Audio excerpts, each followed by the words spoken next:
wala kang karapatang pagbawalan ako. Meron, Emma. Dahil responsibilidad kita. Dahil nakatira ka dito sa poder ko. Di mo ba nakikita? Pinoprotektahan lang kita. Hey, Danilo. Logan, ito na yun. Nabunga na yung mga plano ko. Ito na yun.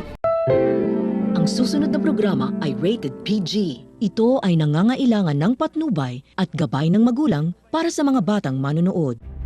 Patindi na po ng patindi ang mga eksena maging ang kaganapan na ating pagkatutukan at ating rin naman yung pagkasubaybayan dito lang sa ating pinagkakabangan at pinagkakatutukan tuwing hapon na Mami Dearest. Simula pa lang din kasi ito na ito nga rin naman kasing si Flor ay hindi nga rin na matitigilan itong si Jade dahil na rin sa malakas ang kutob nitong si Flor na may tinatago talaga itong sekreto na siyang hindi na nga rin man napagkakaila at siyang malalaman na nga rin naman nitong si Flor mula nga rin naman mismo dito kay Jade dahil sa pagsunod na at pag-ahanap na rin naman ng paraan nitong si Flor para malaman ang katotohanan dito ay hindi nga rin naman inaasahan itong si Flor na makikita nga rin naman niya itong si Logan maging itong si Jade na nag-uusap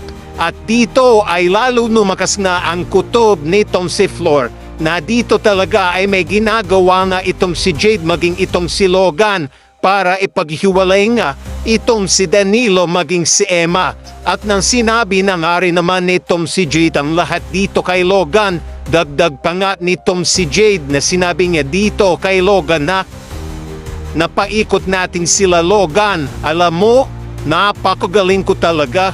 Turuin mo yun, naniwala sila sa akin na buntis talaga ako. Kaya na yun Danilo, akin ka na.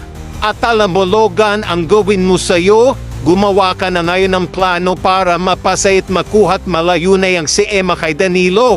Dito maaaring naman ay nagulat nga itong si Flor na tila hindi makapaniwala sa narinig nito mula kay Jade.